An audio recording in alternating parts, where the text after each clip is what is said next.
You're listening to Men of Abundance, episode 159 with Russ Perry. And today, amongst other things, we're talking about creativity and sobriety.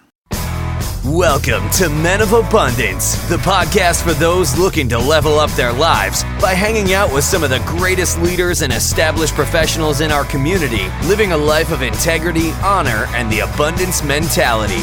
Prepare to pay it forward with your host, former Army medic turned lifestyle entrepreneur, Wally Carmichael.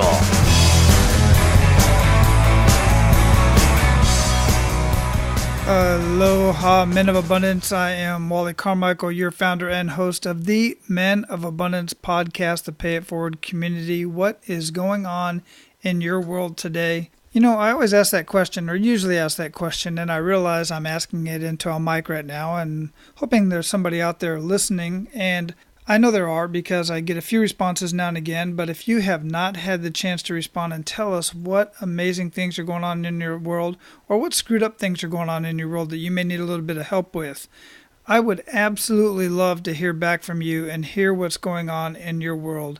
And the best way for you to do that right now is to go to menofabundance.com/members, or just click on the members tab at the top of any of the pages at menofabundance.com. That will get you access to our closed Facebook group where we can have these a little bit more private conversations. And if that doesn't do it for you, if you're not really into Facebook or you just really don't want to share your private information on Facebook, I totally get it.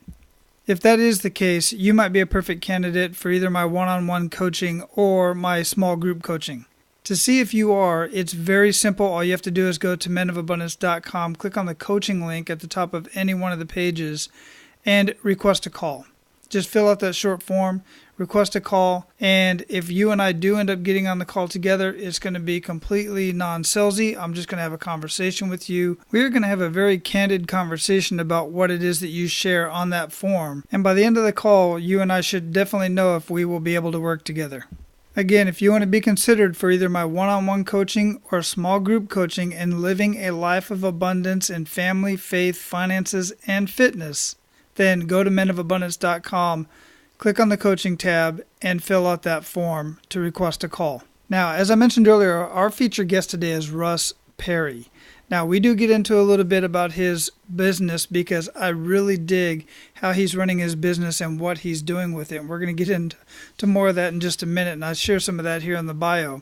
But we also talk about his sobriety. We talk about his kick-in-the-gut moment that involved alcohol. And we talk about other addictions. So this is a very deep conversation for many of you. It's a very personal conversation for many of you, and it's one to definitely listen to and share with others. So make sure you share this episode and all other episodes of Men of Abundance with those that you truly care about.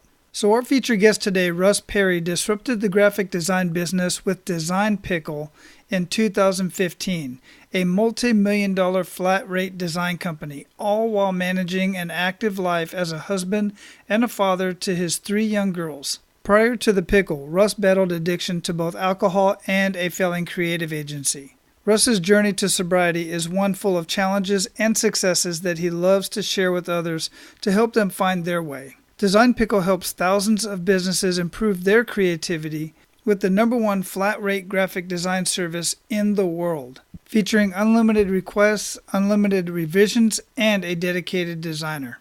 Men of Abundance, it is my honor to introduce you to Russ Perry. Russ, welcome to Men of Abundance, brother. How you doing? It's early for me. I'm good. I know it's a lot earlier for you, though, so excited indeed. to be here. It is indeed, but I'm glad to be here as well, man. Where are you at in the world? I am in Scottsdale, Arizona.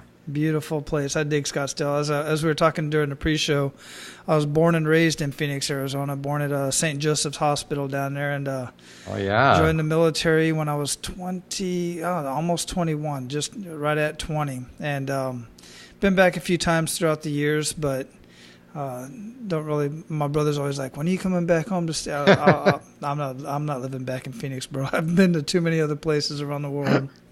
Well, let me just put a vote in for Scottsdale, not Phoenix. When you do come back, come up over here, this side of town. It's a little more relaxed, a little more resort style, a lot more to do. Agreed. And I always thought, if I did go back to the Phoenix area, it'd probably be, Chandler, maybe Gilbert area. But there's so many different suburbs out. The thing I like about Phoenix is it is a big city, but it's spread out. It's not like New York where everybody's on one city block. You can take one city block and spread it out, and you got Phoenix. Yeah, no, it was great. I mean, I was actually in Chicago 2 days ago, and it's a bit. I almost view it as like a combination of like a suburb type Phoenix City and New York, because you have the density Chicago area, but then you could go 20 minutes in a direction and it like levels out. It's more chill. You have more neighborhoods and things like that. Mm-hmm. Yeah, absolutely. So before we get too much into our conversation here, I'd really like to start out with an attitude of gratitude, man. What do you have to be grateful for today? Today, I am flying to California in a couple hours to go participate in a really meaningful program to me. It's called Warrior, and it's a training men, usually married men, but not always, and just helping them just achieve certainty and improve who they are as a father, a husband, entrepreneur, man. So I actually have been involved in this organization for many years, and now I'm going back to help train and help participate in the experience that has been pretty impactful for me. Really? That sounds very, very interesting. That doesn't happen to be the one with Garrett. Yeah, that's the one. So yeah, I've been involved in it since 2015, and it has quite literally changed my life in so many ways as a Christian, as a leader, as a husband. And so yeah, I'm in a certification program right now. Mm-hmm. Where we're going back out there to become certified trainers within that organization and kind of the way they run things. Yeah, that cat's really, really intense, man. I used to listen to his podcast quite a bit when I first got into podcast listening anyway. And really cool dude, man. I dig his style. I like what he has going on. I like his background too. Really good stuff. It's cool that you're a part of that organization and doing amazing things for men. Yeah, thanks. I love it. Yeah, that is exciting. That's a lot to be grateful for sure. So before we got, into the show, as I was talking about, I talked a little bit about what you do professionally, but here on Men of Abundance, we really like to get to know the person. We like to get to know the man behind the abundance. So if you would, fill in the gaps of what we don't know in your bio, and let's get a little bit personal. Well, my entrepreneurial story, which you probably can find if you dig deep, but I'm pretty sure it wasn't in your notes, it started actually when I found out as a senior at Arizona State University that I was going to be a dad. And as you can imagine, as a 22-year-old, this is not necessarily the news you're quite expecting as graduation is approaching. But I knew that I was always going to be committed from an early age to be the best dad I ever could whenever that time came. And granted, it wasn't when I expected it to come. I decided to double down on that and actually ended up, it wasn't immediately, but about a year and a half later, starting my first business out of that experience, because I had this amazing job at Apple, wonderful company. I've been a big Mac fan forever. I can geek out on Apple stuff all day long. And got my dream job. I was working for them. I was like, this is amazing. So cool. But it was a corporate gig, and I had request time off forms and review manager meetings and processes that didn't make any sense that I thought were stupid and I wanted to change, which, not necessarily very high on the totem pole there to make that much change. And at the end of the day, I was so distanced from my daughter, who was never married to her mom, but at that early on, it was pretty limited time with her until I got joint custody. And so I was like, I have to get a better situation. Asking someone permission to get time off to see my daughter was like the most ridiculous thing in the world. And so I just started freelancing and doing creativity and design work and graphic design. And that set about 200 dominoes in motion to lead me where I'm at today. But it's purpose driven. My entrepreneurial story has always been purpose driven. Yeah, it is really divine intervention. It's abundance mindset. that you and I are having this conversation right now, because we were introduced a while back, and you've been on my calendar for a little bit.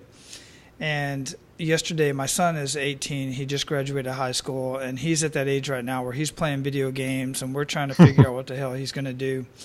And I've got a military background. My oldest boy is in the military. He's not real excited about the military, but there's things he would like to do. But he's very, very much entrepreneurial. And so I was talking to him yesterday. I was like, look, dude, I don't care what you do. I just need you to decide what you're going to do and start getting at it, and not sitting around playing video games. So, the whole teenage thing, right? And his response was, well, what I really want to do is I want to, go to college or something, and I want to learn 3D design. I want to learn graphic design. And then I was prepping for today. This was early yesterday, and I often do I look at the people I'm going to be talking to. I look at them right away, make sure it's somebody I want to have on the show. That happened a couple weeks ago.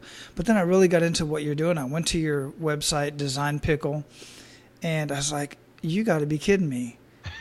Dominic is talking about doing this, and I'm going to have this conversation with Russ. So we're going to have a conversation after the show, because I'm going to want to find out, what you would suggest for him, because this is what he wants to do. This is ultimately the reason why he wants to get into it, is because he's got an idea for a physical product, and he wants to be part of the design of the product. And I told him, I said, you can hire people to do that. You don't need to learn every single aspect, but he's on the right track. He wants to know just enough to make sure that he's, able to, provide some feedback or whatnot. But what do you say to that? Well, it's interesting because my background technically is industrial design, which is product design. So that's what I started with. Yeah. But what I found was kind of what you just mentioned, is that the product design itself is actually very crazy long career path, and my skill sets out of the gates in graphic design and more entrepreneur and business was far more marketable. And if you talk about what's going to get you paid sooner, it's not going to be going down on a path of industrial design, because that's very much I always look at it as like a very like tradesman type industry. You have to go into it. You have to be an apprentice. You have to study with someone and work with somebody and kind of build up a reputation as a product designer, because ultimately your job is to sell your ideas and get them made. And that takes a brand. You kind of have to be known as who this person is that's designing stuff. But graphic design is kind of, I think the bar to entry is a lot lower, in the sense that you could just make something and it looks cool, and it can take you an afternoon or an evening. And then if you have some marketing savvy around it and you're able to communicate or interpret other people's ideas, and that's ultimately, kind of a lot of the experience that I had, and the gift that I had wasn't in the tools. It was in listening to you, Wallace, and like hearing what you need, and then reading between the lines and being able to create something that served you or your business or your brand, and do it in a way where you're obviously like, I didn't even think of that. Oh my gosh, you read my mind. Like that's where the true skill set is. And that actually, if you want to give your son a leg up, have him go study PR and communications and just do the design classes on the side for fun, because that's going to give him a much stronger leg up, because that communication piece, it's frankly why Design Pickle, my current big business, is in business, is because a lot of designers are terrible at communication. They focus so much on the design, but they're terrible at client management. They're terrible at providing a good experience.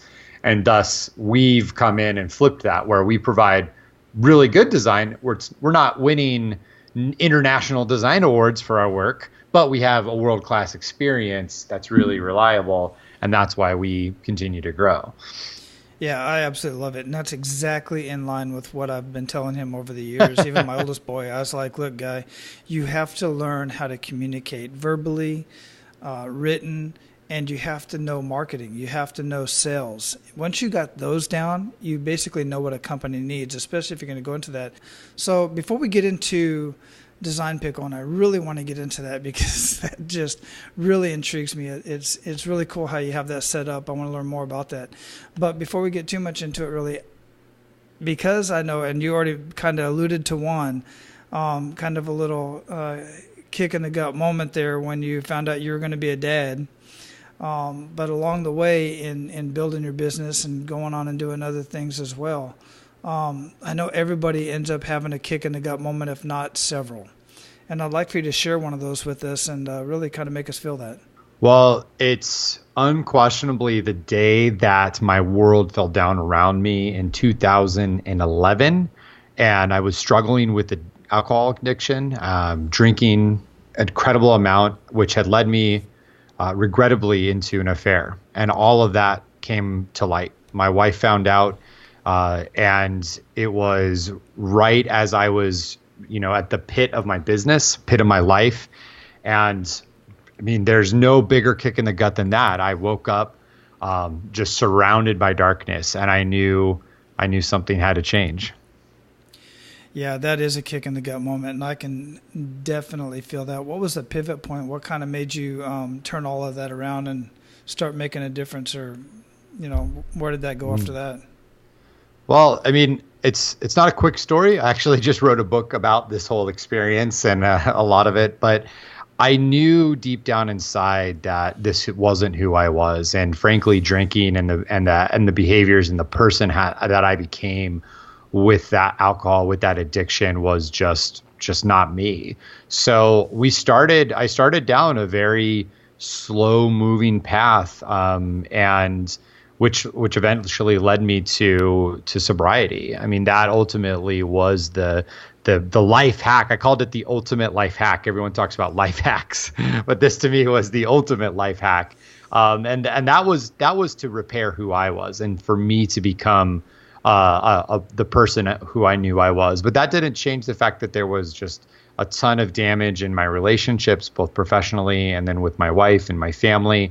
And we went on again a different long path of marriage counseling, Christian counseling, just an incredibly challenging time, but one that ultimately my wife and I look back at and say, I'm really glad we had this so early on in our marriage, and that we were able to get through this and go through this, because it's, at the flip side, created like the world's strongest foundation between us, which we both admit. Now, I don't put any blame on my wife and for whatever happened, but we both admit that we had a very weak foundation when we loved each other. Don't get me wrong, but it wasn't the foundation of a marriage that was going to last 50, 75, 100 years, which we have since built.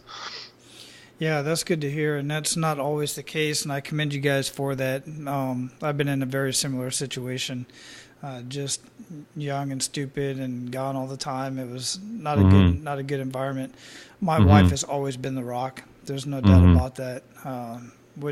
We wouldn't be this far, almost 25 years in, if it wasn't for her. That's for sure. Yeah. So good for you guys. Thank you.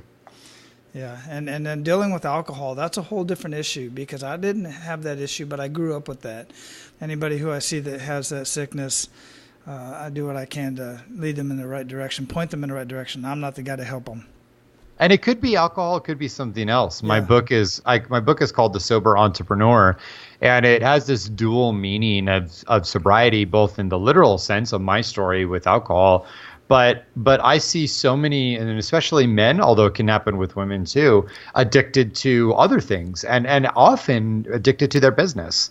And their addiction to that business and that lifestyle, that their own creation, is just as destructive, if not more destructive, over the long run to who they are and their family than any drug or alcohol could be. Correct. Absolutely correct. Yeah, most definitely. And I was having these conversations with so many men and women, for that matter. There are so many different addictions out there that very destructive, just as you said. Absolutely correct.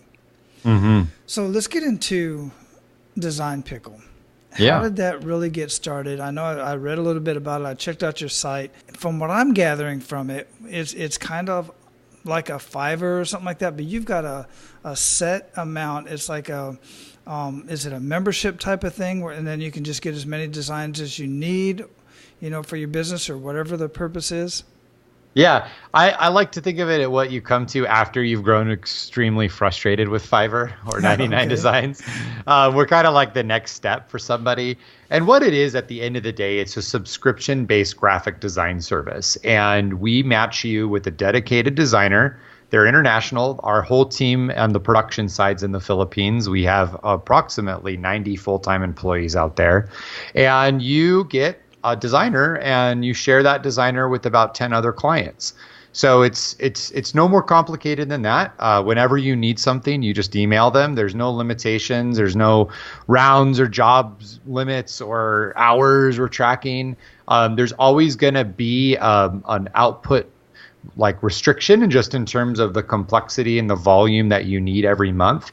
But yeah, we make it super easy for you to add a dedicated design resource to your team. And where that comes into play often, and I joked about the Fiverr thing, but a lot of times when businesses are growing or design needs are growing, you don't really have enough work for a full-time person, but you do need more help. And so you'll test the waters with these online services. And don't get me wrong, I actually thank Fiverr's and 99 Designs for clearing the way for companies like mine, because they've opened the doors to like international design sources. But those companies are incentivized by just the sheer volume of work that comes through their system. They don't really care too much about the relationship, because they just they just take a percentage off the top of whatever you're buying. Whereas we don't. We have everyone on salary. Everyone is fixed rate. So our whole mission is to create a really good experience and get you what you need. And if that takes, 2 customer success people talking to you and figuring out what's going on, or marketing ideas that we need to go back and forth within our private Facebook group, we just have like a lot more resources that we provide to create a different sort of value to our clients. Right, yeah, and I'm gathering, based on what I see, so, $370 a month, I'm gathering that this would be the type of client that would really be looking for your services is somebody who really, like myself, who creates a lot of content. I mean, I'm creating new episodes, 2 to 3 episodes a week, just in podcasting, and then I've got my blog as well, then I got my YouTube channel, and it's important to maintain that brand and maintain that same look, because I'm looking at some of the designs that you have on your site here, and actually I recognize kind of some of the graphics, as far as there's guys that I know that are they're maintaining that same type of design for all of their content, and it really makes a big difference. That way, when you see that, it's like, okay, I know who that is. Yep. No matter where it's posted online. Yeah, and if I could give one design tip of my 10 plus years of being in the industry, it's about having a consistent style and design or brand. That's kind of the way we look at it. But ultimately, anyone can use our service. But as you hit the nail on the head, like what we look for, or what's going to be the best value, who's going to get the most out of those $370 a month. Because actually, you could only do 2 projects a month, and to be honest, that's a great value, because you could easily spend that with a local designer on just a few hours worth of work. But when you have that established brand and you are regularly doing things, then our service, the ROI on it just skyrockets, because you can just send it, hey, here's this week's episodes, boom. And we output the graphics exactly as we've done the past 10 weeks in a row. And, oh, hey, I have this presentation. I need slides that are going to kind of match my style. And we just are always rolling with it. Not to say you don't, it's a month-to-month service. So we call them our happy cancellations, which are the people that sign up for 1 or 2 months. And then they're like, we love you. We're so thankful, but we're done. And you're just like, damn it. You need us more. But in reality, they just had one project or, a specific thing to use us for. Yeah, because I used a similar service within the service that actually is the company that hosts my podcast. And I paid their design guys a couple months to really get my site where I wanted it. And then I just kind of maintained it after that. But that's just because I was, really bootstrapping. And kind of in a hurry and didn't want to try to do it all myself and didn't have the skills anyway, didn't want to learn the skills. So I just needed it to get done, and that's all I needed at that point in time. But I'm getting to the point now to where I am creating so much content that I really need to, I'm creating everything by myself, and it's kind of hodgepodge, and I recognize the fact that I need to really start developing my brand, and people just that way when they see whatever graphics out there, they go, oh, that's Men of Abundance. I know who that is, and I'm going to go check that out. Type of Absolutely. Thing. Yeah. I dig it, man. All right. What are some good news stories, man? What are some, how are you guys helping other people out? And not just the thing I like about what you're doing is you're not just helping out companies and those who need graphic designs. You've got a lot of people on your team, and you've got people on your team from all over the world. And I dig that. And that's one of the things I really kind of like about the Fiverr model and all that kind of stuff, because they're giving people a chance to get their name out there and kind of get known. And I've heard over and over again, look, I found this individual on this platform, whether it's a personal assistant, somebody editing shows or something like that. Once you find that guy, no matter where you found them from, you never want to let them go. So that's a huge help. Well, so to dive right into your question, it actually aligns with what our vision statement is for Design Pickle, and that's to change lives through creativity. And what most people don't realize is, well, actually what you very astutely acknowledged is the easiest answer to that is we provide a really great service. And I have thousands of case studies of our clients where we've helped change their lives, from clients saying, hey, I was able to double my prices because my brand and my look and my style is so much more professional now, to I met a husband at an event we hosted last year that his wife was a client, but he was there at the Infusionsoft conference, and he's like, you have no idea how you've freed up my wife to focus on her gifts and her talents, which was coaching. She was a coach, but she was so consumed with the design side. So that's I have endless amounts of those case studies. But what most people don't realize, and it actually kind of is a very sensitive topic for me, because we get a lot of hate messages and people on social media who really attack us, and I call them the underemployed design community. It's the designers who are saying things like you're destroying the fabric of the universe with the product and service, discrediting who designers are. And it's happens enough to now I don't get too bent out of shape, because on the flip side, we are literally changing lives of hundreds, when you count families, of people through the employment that we offer. Because what you don't know about Fiverr, and you don't know about 99 Designs, and you don't know about corporate gigs, is that they average out to be about $1 to $2 an hour per job when you're working on them, if you're an international designer. And our starting rates are $6 to $7 an hour, which is almost minimum wage in the United States in some states. And we have incredible promotional opportunities. So we have a whole organizational structure where people can grow their career, and that's unheard of, especially as a designer, where if you're a designer, your growth opportunity is start your own thing. That's your growth opportunity. Sometimes you get lucky and you can move up the ranks within a big company or a big corporation, but it's far and few between. So the amount of houses people have purchased, the healthcare plans we offer, the babies have been had, I don't know if made, but they've been born, and we support that through our healthcare options. It's mind blowing. And I would say we're probably one of the larger, if not the best in terms of quality of life to graphic design employers in the world. I mean, we're just growing and growing. Yeah, that's really awesome. I didn't know all that. And I kind of gathered some of that, but full-time employees, I mean, who does that anymore? That's right. Seriously, that's super amazing. And then because most people, even Walmart doesn't have full-time employees other than their executives. That way they don't have to offer any health care or any of those other benefits you just mentioned. And that's huge.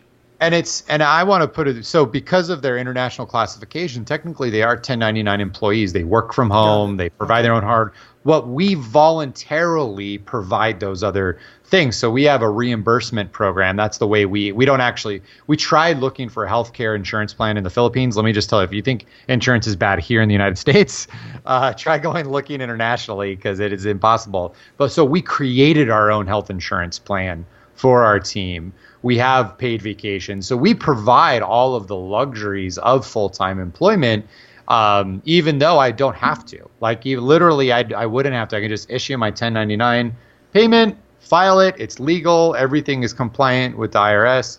But we decide to do all these other things because we're so committed to that vision. Man, that's amazing. And thanks for clarifying that. I really appreciate that. And thanks for what you're doing. That's really amazing.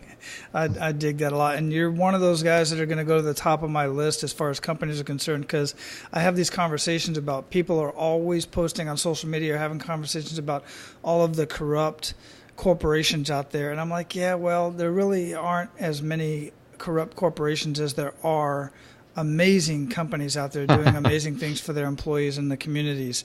They just you don't hear much about them because that's not news, because it's not bad news type of thing. So yeah, absolutely wonderful. I'm going to keep that in mind for sure. So Russ, we're at the point in the show where we're going to pay it forward to our Men of Abundance. You ready to do that? Oh, yeah. I'm excited for this part. Excellent. All right. Glad to hear that. So share 1 to 3 actionable steps that our Men of Abundance can take today. Well, one, I'm sure it's been on your show before. It's meditation. I literally meditated before I came on the show. And for me, it is a daily habit that is as impactful, if not more so, than physical exercise. And so for me, it's 20 minutes, no more, no less, every morning. Sometimes I have to cheat a little bit and do it super early in the morning, which kind of can turn into a meditation nap. But that's, just if you're not woken up enough. But that's going to be the best one that I have. And my wife used to tease me for it. She was like, "What are you doing? Like, are you Buddhist or Hindu?" Or like she was, nothing against those religions, but that's not who we were. And funny side note, and I just consistently do it. I looked at it as working out for the mind. I'm working out on my mind. It's physical training for my mind. And then last summer, I was like, we were at this beach house in Laguna Beach, and I was like, "Where is Mika? Is anyone?" That's the kids. Like, "Have you seen Mom? Like, where's she at?" And I went out in the backyard and I busted her. She was meditating and she started doing it secretly, but she had given me such a hard time about it that she was like a little bit embarrassed. And now it's like one of those things. It's like, "Hey, did you meditate today?" It's like, "No, I didn't." It's like, "Yeah, I could tell. Like, you're kind of being a jerk. You should go meditate." So what does that look like? How do you, so many people meditate in different ways. Some people use apps. Some people have a specific thing that you do. You just clear in your minds. And I do something very similar. I just don't necessarily call it meditating, I don't think, because I just really just sit there and clear my mind and kind of get into my quiet zone.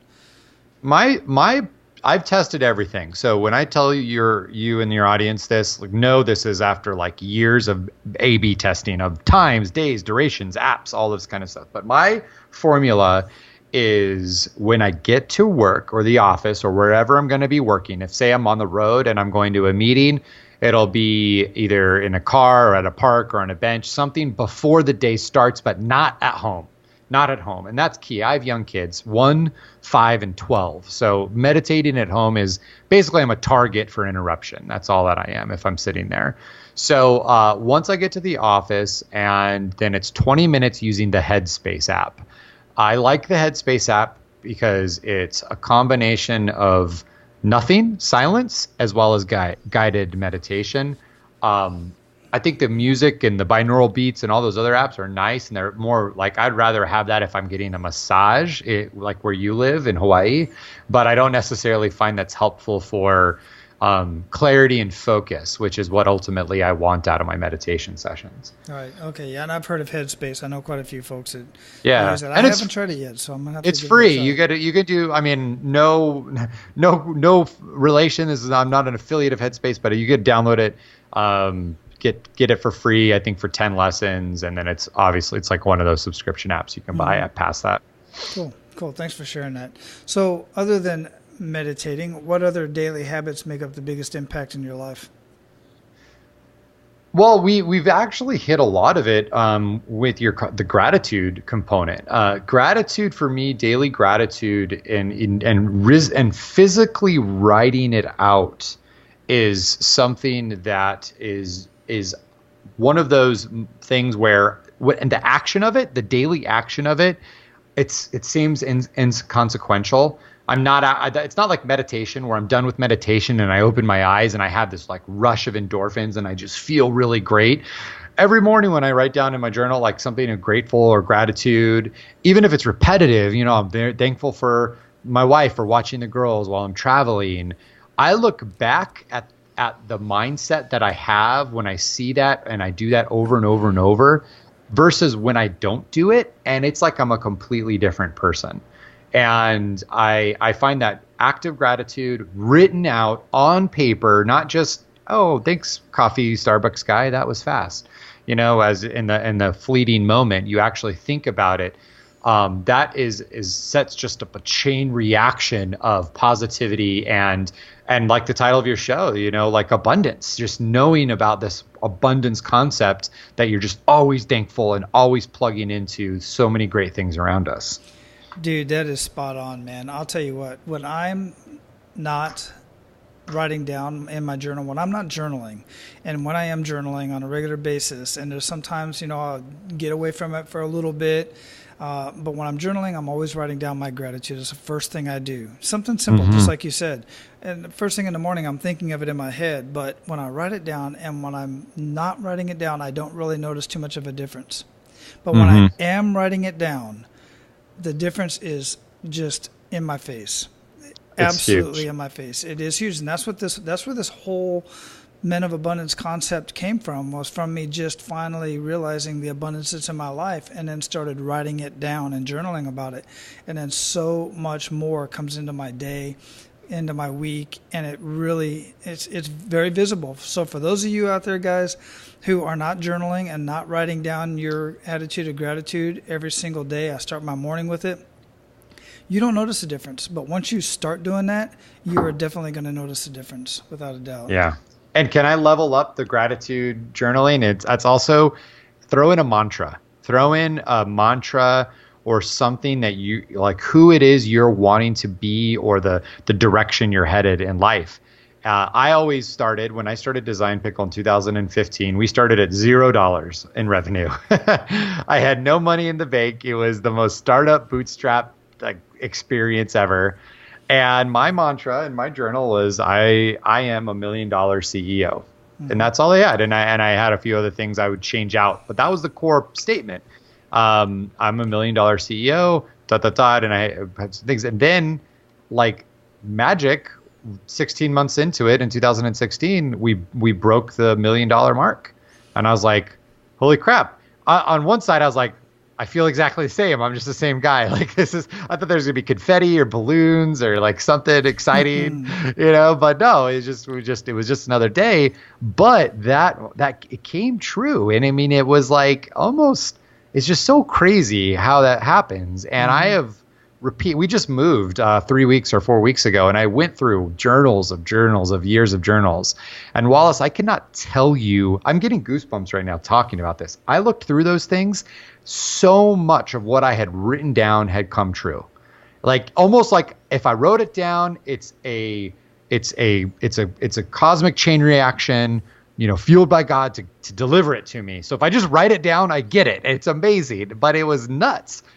From the house, even from like the size of the house to where we were living, I put that in my journal 4 years ago, not even ever thinking that we were going to move into this area. I mean, it was nuts. Russ, I kid you not, man. I've got this huge smile on my face right now because just last night I went through my bag, and if I don't have one of my journals with me, if I just have a thought, an affirmation that I want to write down, or something that I heard, I write it down, or something that I want to accomplish, and big or small, whatever it is, and I just write it down on whatever piece of paper I can grab. I keep 3x5 cards in my truck, and I'll just write it down real quick. And I went through this huge stack of all these little clippings and papers and 3x5 cards, and I was separating them out because I was trying to clear it all out, and I was like, oh, did that. Okay, I'm going to keep this one for later. Not there yet. Did that. And exactly the same thing. But make no mistake about it, guys. There's work to be involved as well. It's not Correct. just these positive affirmations and just sitting in your house and never doing anything and reaching out to people and talking to people that might be able to affect your goals and aspirations. You got to do the work too. But when you are journaling and you got these positive affirmations, you have a clear goal of what you want to do and where you want to go, the ideas and the creativity and the people that can help you get to where you need to go appear. Many of them are already there. You just don't realize it until you put it out there. And it absolutely 100% makes a huge difference. So what are you reading or listening to now that you would recommend to our abundant leaders, and why? So I'm going to recommend two things. One is totally self-serving, but the first is in relation to this journaling, abundance, mindset conversation. The 5-minute journal is what really created the snowball effect for me into getting into this habit of journaling daily. It literally is 5 minutes every day. So for anyone who's like, oh, I can never do that, I'm too busy or whatever, I mean, you could do this, and it's like a Mad Libs. You remember Mad Libs? You put in the verb, the noun, and you create a silly story. Well, it's kind of like a Mad Libs for your day. What are you thankful for? What's your mantras? What are you accomplishing today? And you fill it out. It's a 5-minute journal. You do it in the morning, 2 minutes. Do it in the afternoon, evening, 2 minutes. That created for me the habit that continues to this day for daily journaling and all of the things we've discussed. I don't use that format anymore, but that was the boot camp for me to get into it.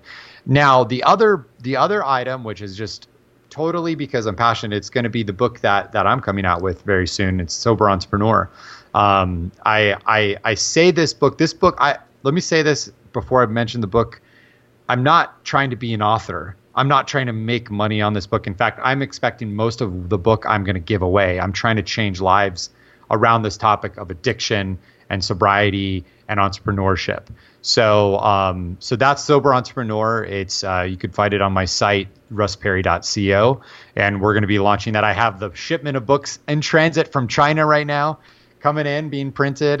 They should be here any day, and then we'll have more information on getting a copy. And like I said, we're going to be giving away the first 500 copies for free. So it's just getting that out there to people to help hopefully change their lives as well.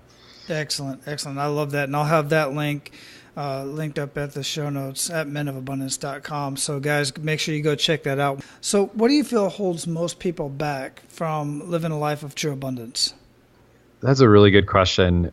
In my experience, I don't know about most people because I'm not most people. I'm only myself. And I know it has always been the exact opposite of what abundance stands for, and that's living a life of scarcity, meaning you think there is only a pie out there that is so big, and there's only so many pieces to this pie, and if you have some of this pie, that means I can't have some of it, or there's just a limited amount. And I've experienced this growing up. My mom was a single school teacher, still is a single school teacher, but I was raised by a single mom, school teacher salary, where Christmas is where you either have this toy or we pay for football camp. You know, it was like very limited. And the reality is that's completely false. Pretty much anything in this universe, with the exception of time, is unlimited.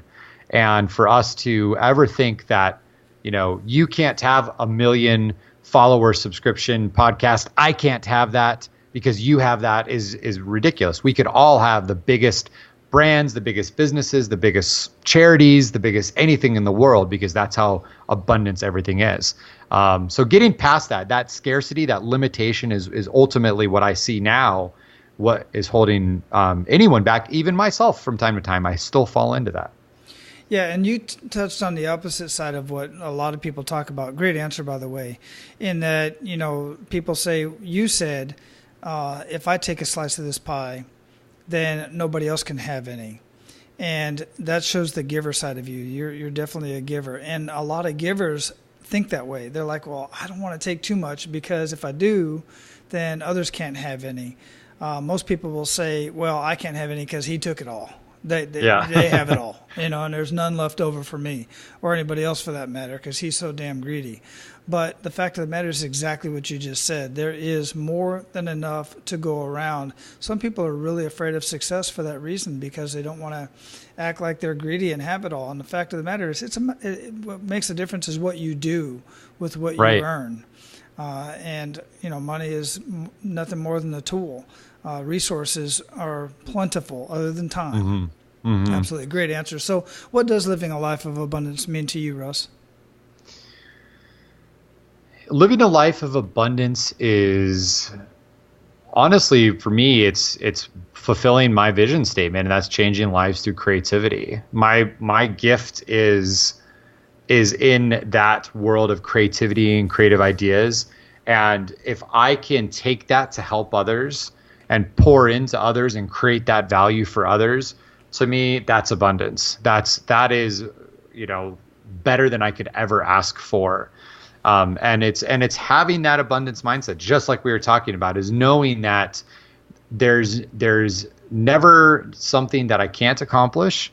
There's never something that I should be afraid not to try, and there's more than enough to go around. So the infighting, the it's mine conversations have no purpose or have no place in a life of abundance. Yeah, absolutely. Yeah, thanks for sharing that. I really like that answer. So we're going to close this up, Russ. And before we do, what did we not talk about that you want to ensure our men of abundance get out of our conversation? One thing I've been thinking a lot about lately is, and I'm going to totally quote this, and I don't know where the quote came from, but it is, we overestimate what we can do in a year and underestimate what we can do in 10 years or a lifetime. And all of that comes down to what is our daily actions, like what is the life of abundance? What are the habits that makes up our life of abundance? And so as far as like my parting thing is, I am always evaluating my daily habits and my daily actions and the times and the things that I'm committing to. And even going into this week, as we mentioned at the very beginning of the show, I'm going to be completely unplugged from my business, but I am thinking about what can I do on a daily basis to get the most value that I can then bring back to my teams, to people like yourself, Wallace, when I meet you and have conversations to you. And so I think it's, it's more of a reminder that no matter how far we've come, never stop questioning and learning and evaluating and looking at what you're doing on a daily basis, because those actions, those habits, those things that we're doing, that's what's going to place us on top of that mountain in the next 10 years. And so we could either think about it now and get to that mountain, or be in the valley looking at the guy on the mountain and being like, man, I really wish I would have thought about this a little bit more 10 years ago. Yeah, I absolutely love it. Absolutely. I think the first time I heard that quote, most people overestimate what they can do in a year and underestimate what they can do in 5 to 10. I think that was Tony Robbins. Tony Robbins. Yeah, okay, that would make sense. Yeah, absolutely. But it's absolutely true. It's absolutely 100% correct. Most people, they come out of the gates running. They think I'm going to, accomplish this goal in a year, not realizing the work that it takes, get discouraged and quit. If they would have had the same goal and put a longer time frame on it, 5 to 10 years, it would have been more achievable. They would have planned differently and ultimately would have made it, to their goal, instead of going back to whatever it was they were doing, or just giving up on their dream and goals and aspirations. Right. Yeah. Or accomplishing something that, let's be real, is pretty great. Mm-hmm. For me, that was getting sober. I mean, I could have said, I did it. Mm-hmm. I did it. Wallace, I've accomplished I'm sober. My marriage is repaired. I got this. I'm fine. I don't need to push any harder. But I realized, that's not what life is about. Life isn't about kicking back and reflecting on our past accomplishments. That's for the history books, once we're long gone. But it's about, okay, where am I going next? And not being comfortable with with where you're at, not because you're not grateful for it, but because you know there's so much more inside of you that you can go out and accomplish. Well, yeah, that's just the difference between success, significance, and abundance. Mm-hmm. Is success is for yourself. I did it. I'm good. Significance is what you're doing for other people. And then abundance is significance magnified. It's just, what you're doing, not just for your community or one other individual. What are you doing for other communities, just like you're doing with Design Pickle? You're really making a huge difference, and I commend you for that, man. Well, thanks a lot. All right, brother. It's been absolutely wonderful talking with you. I see us talking more in the future, and possibly having my son get in contact with you to get some tips and tricks and some ideas on what he can do with his young career. Thank you. I'm very excited. Yeah, it'd be my honor to link him up with somebody like you, man. And just have him reach out. You have my email, so have him shoot me an email. Actually, if anyone, even though you're lost listeners, have any questions, my email is russ@designpickle.com. I answer every email. May take me a little while, but I'll get back to it if you have any questions, and including your son, Wally. I'd love to hear from him. Man, that's very generous of you. I appreciate that. I'll have that linked up in the show notes as well. All right, take care, Russ. Have a good day, and safe travels, man. All right, thank you. Now, guys and ladies, because I know you're listening too, I know many of you struggle with some sort of addiction. Not everybody, but there are many different types of addiction, from gambling, pornography, alcohol, painkillers, prescription drugs, you name it, all addictions. And if they're very destructive to your life, which I pretty much guess that they are, then you need to get some sort of help, professional help, anything that you can do. And I think personally that Russ's book might be able to help you out. And Russ shared his email, which I will have linked up for you in the show notes. But you can also get Russ's book at soberentrepreneur.com. I'll have that link up in the show notes as well. So go check that out. Because addiction is no joke, and everybody suffers from it differently. Everybody handles it differently. Everybody recovers differently. So find what it is that works for you and get your life back on track where you know it should be. Now, go out and live your life of abundance, and make sure to pay it forward. That's all for today, Abundance Leaders. For more about our guests and the powerful information we shared with you today, be sure to sign up for our mailing list at menofabundance.com. We appreciate your time and look forward to hanging out with you on our next episode. So until then, be sure to pay it forward and live your life of abundance.